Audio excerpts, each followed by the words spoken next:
feeling with you so that you can understand how we feel and so that you'll want to stand with us and help us fight against the world that we live in.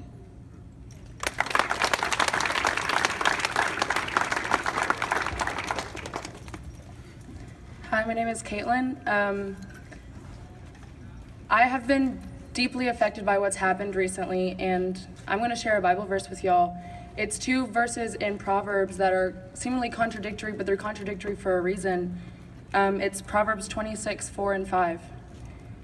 It says, "Do not answer a fool according to his folly, or you yourself will be just like him. Answer a fool according to his folly, or he will be wise in his own eyes." And what that's saying is, you need to learn the difference of when it's your turn to talk and when it's your turn to listen. Ignorance itself happens whenever we refuse to listen to other people. And right now, what we need so badly in this community and in the world right now is communication. Because we're so, like, whenever you hear the words Black Lives Matter, everyone automatically has an opinion and they put up a wall and they refuse to listen to what people are saying. But that's the opposite of what needs to happen right now. I've had friends on both sides of the situation. I've had friends who are Black at this school who have experienced discrimination and have reached for authorities and received no help. And then I've had white friends who called out for help and immediately got help. And it breaks my heart, and I'm friends with both people, and I make it a point to surround myself with people who believe different things than me. But I can't be the only one who does that. That's what all of us have to do. This isn't a white people problem. This isn't a Black people problem. This is a human problem. This is an us problem. It's not us and you, it's we. And I just think it's really important that we all just take a second to get over ourselves and listen to what the other people on the other side are saying. That's all.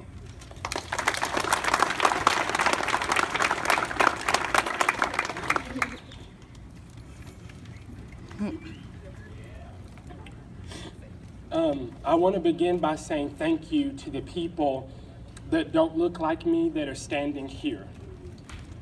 What I don't want is for you to be confused and thinking that because you're standing here, you have began to solve the problem. Because 9 times out of 10, you people that are standing here that do not look like me are not the problem.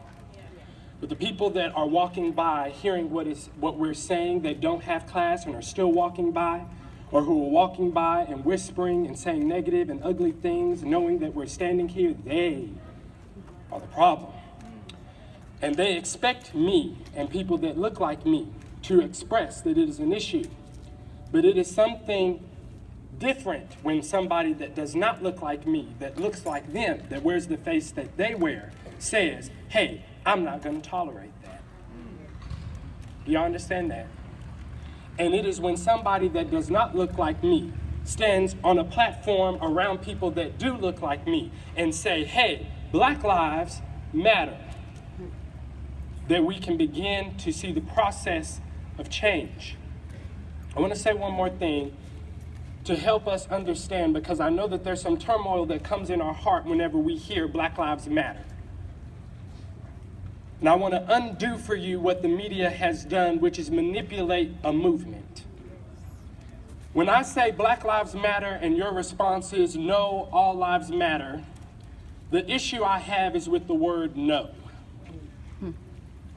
Because that is to imply that Black lives do not matter. I'll say it again.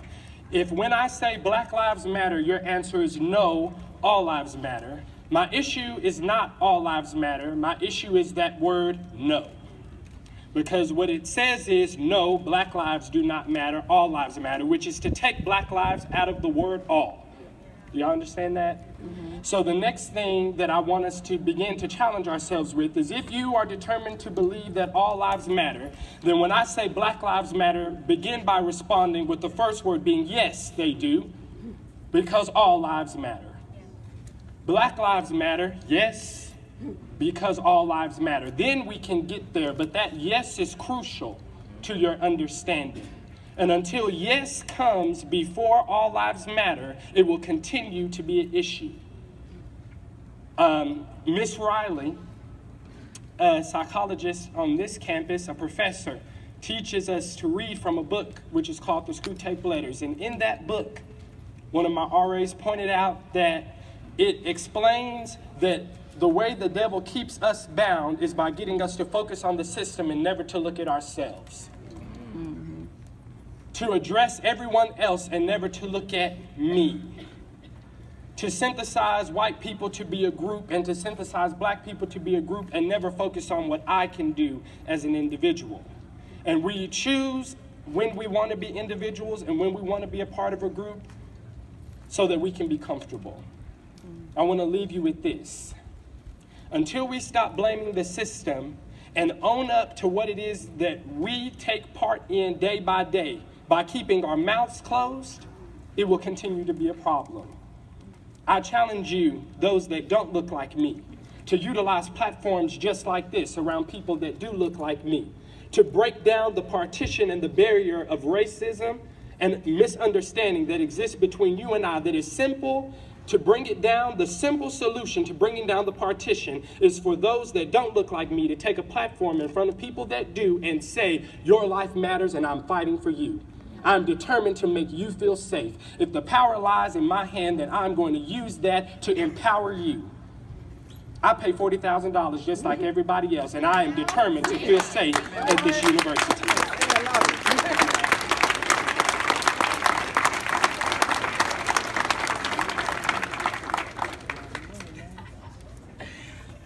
All right, I'm sorry I had one more thing that I definitely had to say.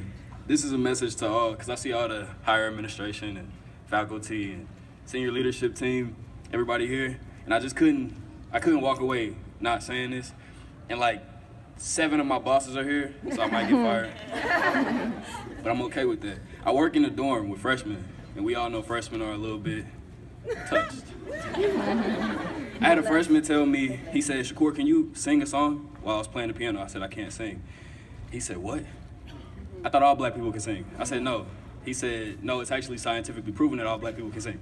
I said, elaborate. He said, well, if you look at, what did he call it? Selective breeding by slave masters done in early America, that explains why our nostrils are so inflared and why we dominate sports and therefore we can sing so well. So clearly everyone in here can see like levels of ignorance in that statement, right?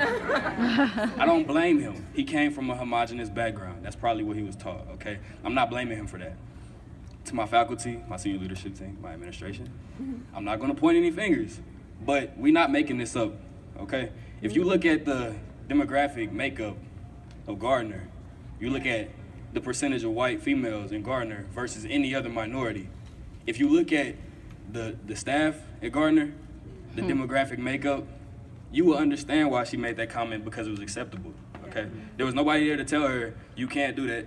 She didn't have a black person on the hall that she really, really cared about and didn't want to hurt their feelings. She didn't. She had an environment cultivated for that to happen, okay? So if y'all want to see like true statistical, evidence toward racism, look at the demographic background.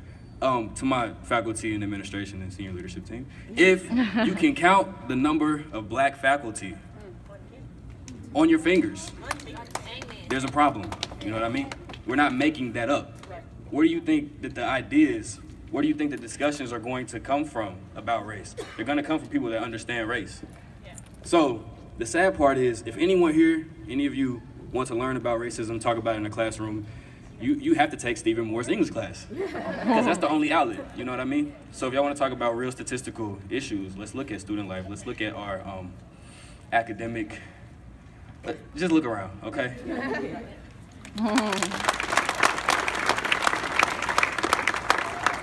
Prentice told me to keep it to like 2 minutes, so I'll do my best.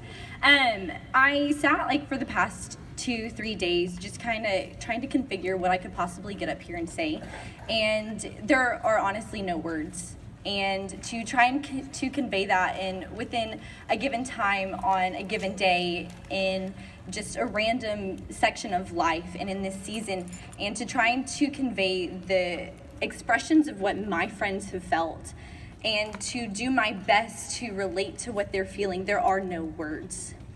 And the fact that I've had to step away from friendships and I have had to stand alone because I'm tired of my white friends saying that, oh, Kate, you want to make people uncomfortable? No one's going to listen to you. And, oh, you want to do that now? Now's not the time. You have to wait for God's perfect timing. And I'm sorry, but it's been 200 to 300 years of waiting on the perfect time to address this. I'm tired of sitting at work all day long, and yes, my bosses are here too, so give me grace. But I'm tired of seeing that what I go through at work, that there is only a selective amount of one hand that I can count on Black students working in where I stand every day for 25 hours a week. I'm tired of sitting in my classes and having to take the time out of my day with my friends and comfort them because someone told them that their lips were too big and that their hair was too crazy to deal with. Like, who says things like that? What makes you think that it's okay to dignify your own actions by hurting other people and by neglecting the fact that what you say doesn't matter? Because yes, Black lives do matter. And if that is anything that you get from today, then good, because it's about time that we recognize that their lives do matter. And when I say they, I say Black lives matter. I have sat at this university for 1.5 years now, and I was a transfer student, so I know what it's like to feel alone. I know what it's like to not have friends. I know what it's like to be objectified because I don't want to stand with the crowd. And I'm going to take it back to Genesis when God said, and it was good. When are we going to go back to saying that in these times it was good? Because what happened, and I will address the video that she mocked, painting her face black with big red lips, saying this is why Black Lives Matter exist. That is not okay. And if we will condemn it by being a Christian, I'm sorry, I'm not a Christian, I'm a Christ follower. And there's a difference between the two. There's a difference between just claiming that you're a Christian in this world that we live in and saying that America will fit into this realm of being Christians. Well, I'm sorry, I would never want to be a Christian if that's what we claim to do, because I'm only going to follow Jesus in the way that he went to the oppressed. He went to the Gentiles. He didn't go to the Jews. He went and he explained. He went and he lived life with those in their homes, and they welcomed him. So when are we going to welcome them into our homes? My white friends, when are we going to say that their lives do matter? And when are we going to use, yes, this platform to say that since I have the ability to make the change, that I'm going to do it? And I'm sorry, I'm done waiting. The clock is done ticking. And I'm done waiting on this world to say that, oh, we'll give it another day to do something about it. Oh, it's too crowded in there. We'll do it somewhere else. It's about time that you make people uncomfortable. And if I lose all of my friends, and if I lose my job, and if I get kicked out of this school for standing up for not is what right or wrong, but what is righteous in the name of God, then please expel me, because I am tired of my friends sitting here in silence crying to me because someone was making fun of them. That is my ACU experience, and I am ready to change it. Are you?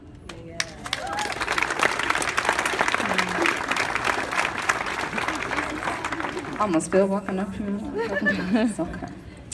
Well, I was really inspired to come up. Don't have anything written down, but I did want to mention something. I think there's something real interesting. Just everybody roll with me for a second. I'm gonna just take us home. Okay, so why is it, we always read in the Bible, but why is it that the birds of the air and the beast on the ground and the fish in the sea get along better than human beings? And we're supposed to have a more complex mind. I really don't understand that, because whether I'm Black or white doesn't matter, because I'm a human being. Whether I am female or male, biologically, or choose to be, it does not matter, because I'm a human being. Whether I want to be old or I'm young doesn't matter, because I'm a human being. Whether I'm student or faculty, whether administration, or whether I'm janitorial service doesn't matter, because I'm a human being. And so I'm really trying to understand. It's surprising me how many of my friends have come to me in tears or confused about what's going on at a Christian university or Christ followers university, is what I would hope it would be. And a big thing I'm starting to realize too is, I'll mention these two things and I'm done, I promise, Prentice, is that with friends, I'm noticing something interesting. First off, if you're staying silent about these kinds of things, friends is, it's not a very flexible word to me. Like, it's a very this is a friend, and then there's an associate. Like, oh, she's my friend, like, right, not even ride or die, just she's that friend, and then, oh, she's an associate, we're cool. Dab, okay, so, but then other friends that are silent, okay, you're not in the right, that's wrong. And also friends who I've been noticing will stand up and say all these things, but then when your integrity needs to show, you know, where are you at this hour? Does that make sense? Yeah. You know, so it's like, where are those friends, you know? And I applaud everyone who's here, black or white, young or old, whatever ethnicity, age, work, how much you get paid, doesn't matter. I'm glad you're here, and I appreciate that because we're all, again, human beings. I'm really just wanting us to reach the point where we get along better than, again, the birds of the air, the beasts of the earth, and the fish in the sea. I really want us to be that complex mind God made us to be, because we all talk about we're made in the image of God, and then, okay, yes, the animals were too, but why do they get along better than us? When we can build the buildings you see around us. All of this, all it takes is a thought. That's all it takes. Everything you see around here was thought about, and then it happened. That's where it starts. You need to think about this, and then do it. Think before you act. Think before you speak. Because everything, God thought about all of this. The sky, trees, buildings, was thought. So think about it.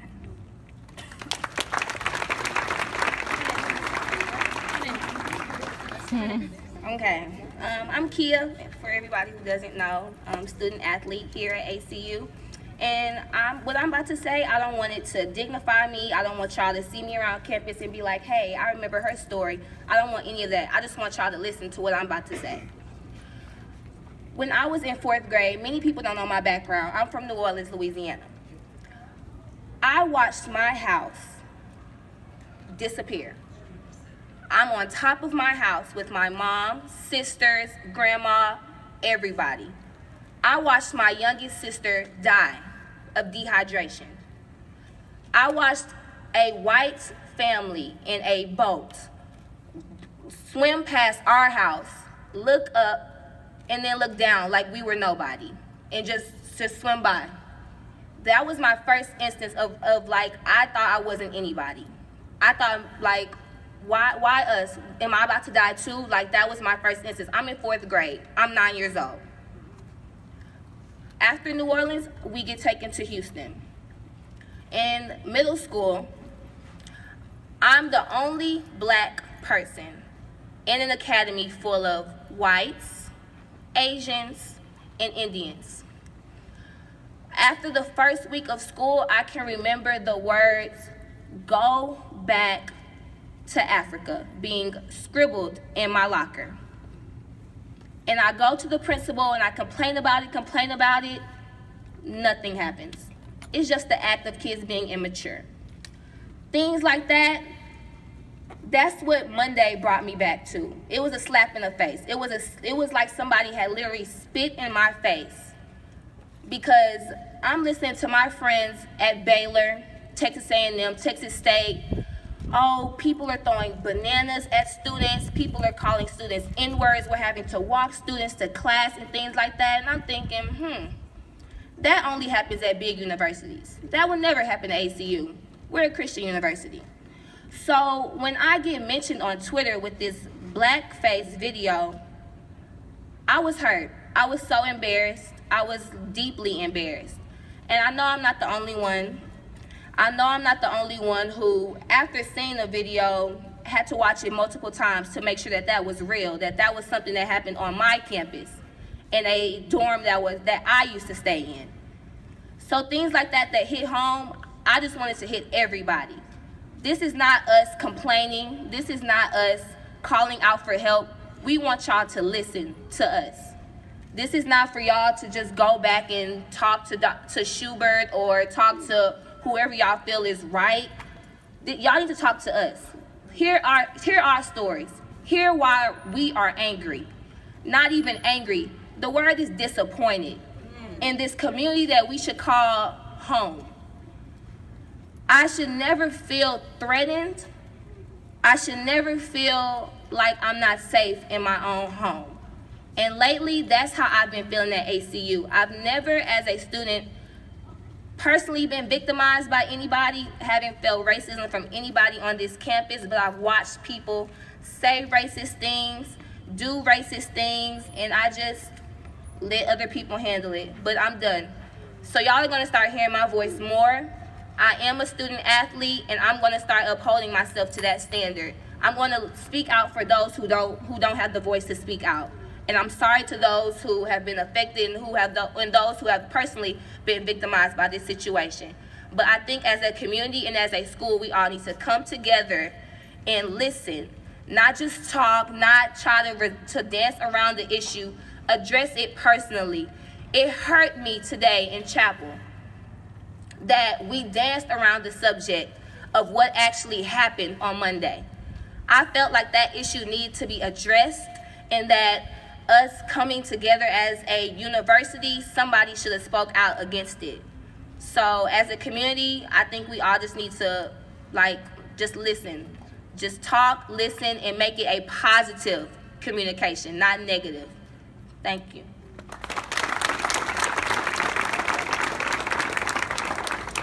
Okay, I'm gonna try and make this short. I have two things to say. Something is my personal ACU experience, and then my friend wanted me to read what she had to say.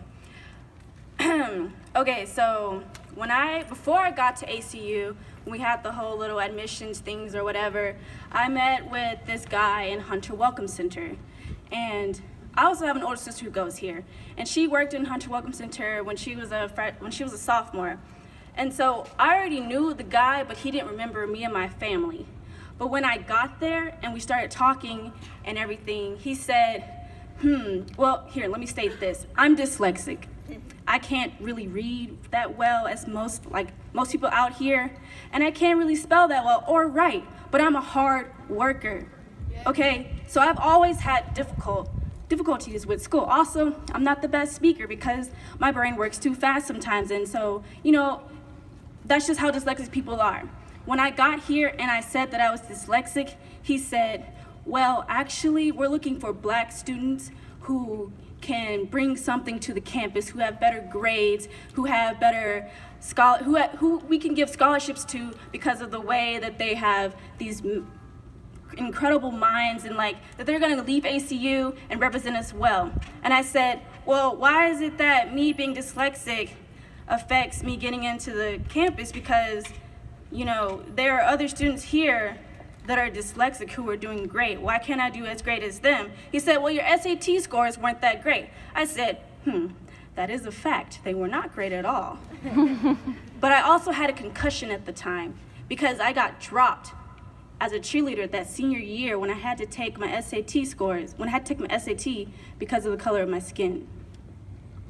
Okay, so I'm also from the Dallas area. So I grew up in DeSoto, but I went to school in Dallas, right by Highland Park. So those of you who are from Dallas and know the Highland Park area, that's where all the rich people live. That's where all the proper people live, the people that are gonna do something in life. I had friends who lived in Highland Park who went to my school. They took me in, their parents took me in because they liked me because I was an educated black girl. And they told me that if I act this way and if I do certain things, then I can go to Yale, I can go to Harvard, I can go to all these great schools and do great things. And so I took that idea my whole entire life and said, I can go anywhere I want to go because I act like a white person. But the older I got, I said, what does acting white have to do with me getting into anything or anywhere? So I stopped acting like a white person and I started acting like me.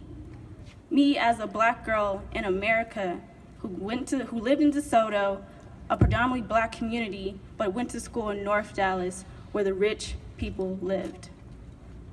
And I thank God that Tamara Long accidentally made a mistake and sent me an acceptance letter. And I said, hey, Tamara, you sent me this acceptance letter, but I got another acceptance letter from the ACU Cisco ACU program, and I was wondering which one am I accepted to, because I still want to go to ACU because of the Christian community, because I want to go to a college where I didn't lose myself trying to find myself in the process, where I would do that at Baylor, UNT. I'd be out there getting buck wild and everything. I want to go to a Christian university where I could grow as a Christian and grow as a black girl, to prove to people that I'm more than just a black girl. I'm an American citizen just like everybody else.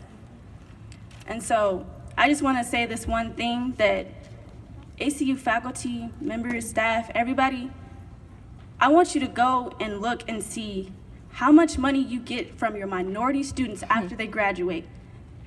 Maybe that's the reason why we're in debt.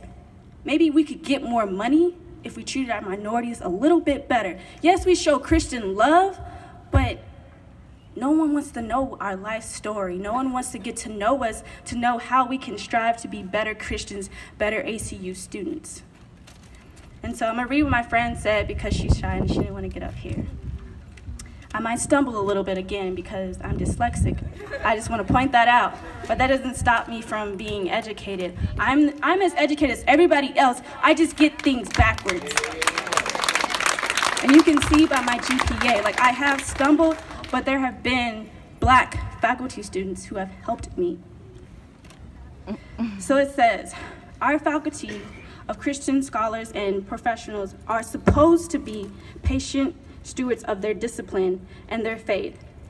They, in the theory, provide a safe space for students to ask questions and engage in conversations that enrich their lives. ACU mission and virtues.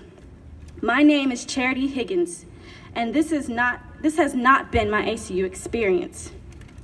This has been my ACU experience. Have you ever been addressed in front of an entire classroom with questions like, why do you guys always feel that you need to sit next to each other? Or why do Black people only associate with Black people? There was only 4 Black kids in the class of 30, but that's not the saddest part of the entire thing. It's that it came not from a student, but from a faculty member of ACU. This has happened to so many of us on campus. You can ask anybody. Same thing has happened to faculties members who are put in the position to bring students to ACU.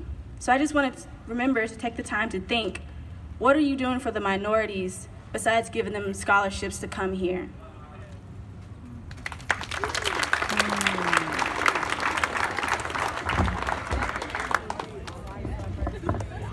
Faculty, staff, senior leadership team.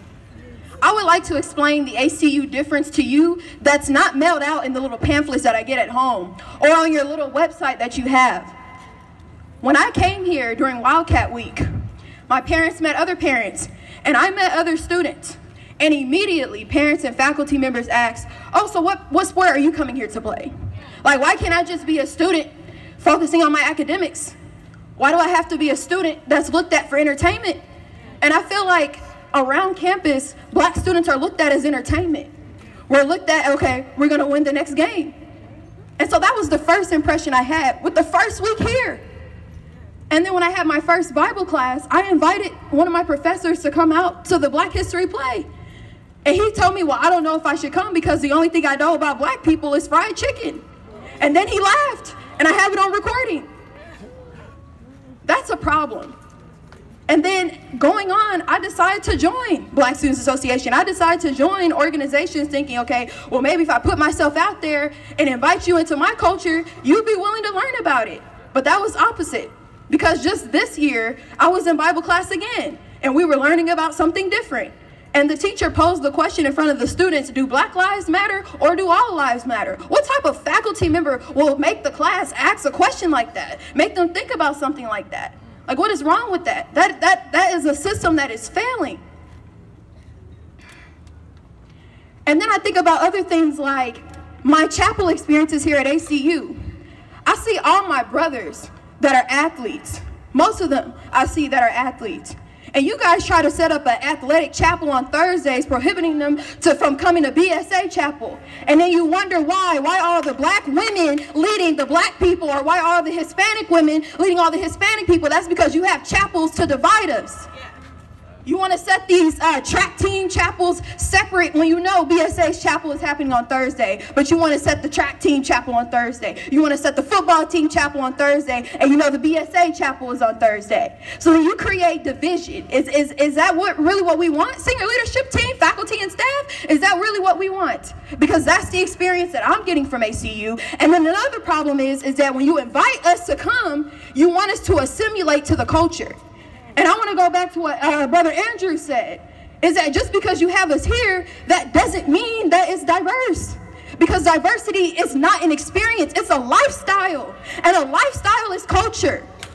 And so when you force us to assimilate, you tell us to evade our culture. You don't provide us with opportunities to allow us to exhibit our culture. Instead, you have the ACU traditions, and this is the ACU music. And you have certain people that you choose to lead, but you don't get into the audience and pick us out. And then you choose to hire Church of Christ faculty members. Like, what is that? The demographics. I have to fight to get into Stephen Moore's class. I won't be able to take his class next semester because it's filled. So not only do I have to fight to take classes from people who look like me, but then you don't provide the opportunities for other educated minorities to come and teach me. That's a problem.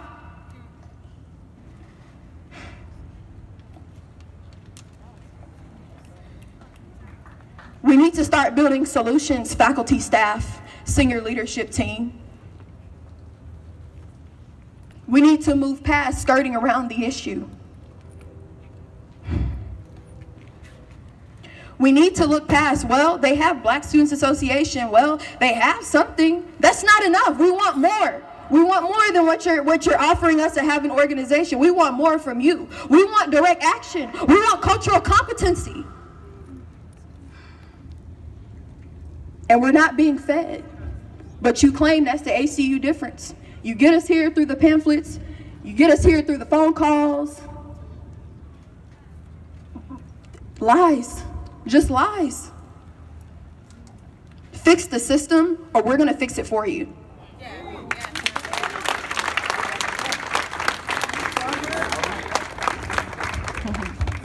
Hi.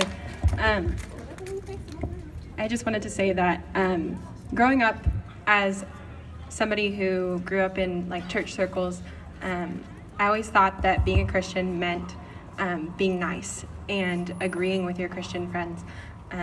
But I think coming to college has really taught me that sometimes being a Christian means questioning when people do something that's not okay. And there's a quote that I think really represents that well, and it's, the opposite of love is not hate, but indifference. So that's pretty much it.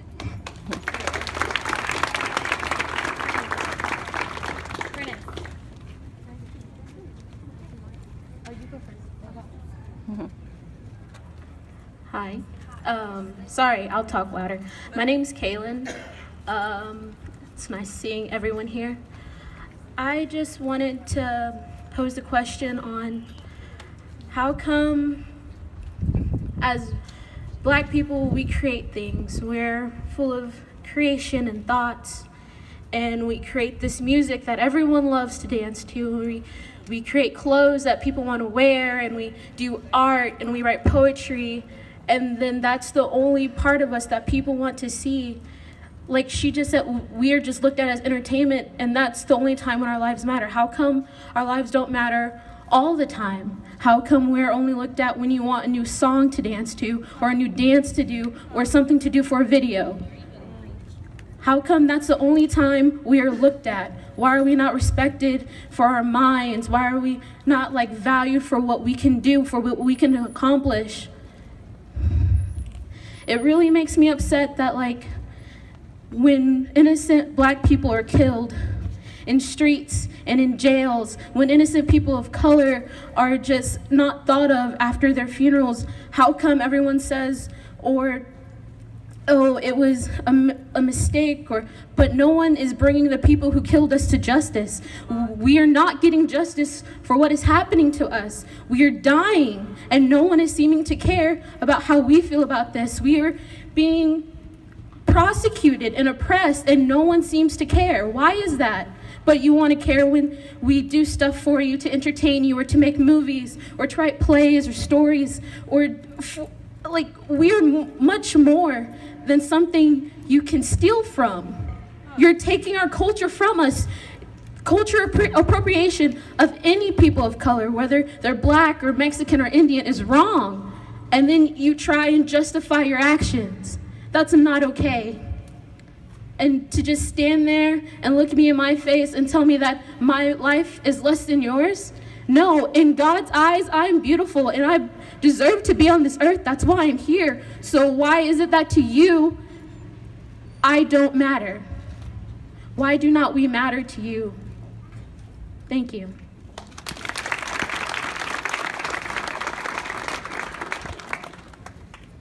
Hey y'all, I just want to share a quick experience of mine. I'll try to keep this as short and concise as I can, but I just want to say, I think most of us know that just a few weeks ago, we had Cultural Awareness Week. And Wednesday was Black Lives Matter Day, so I wore the shirt that said Black Lives Matter. And I sat with a bunch of my friends who were black in chapel, and they were wearing the shirt too. And I had several responses and comments come my way saying that I was a sellout, that I was supporting a hate group, that I was turning against my people. What even is that?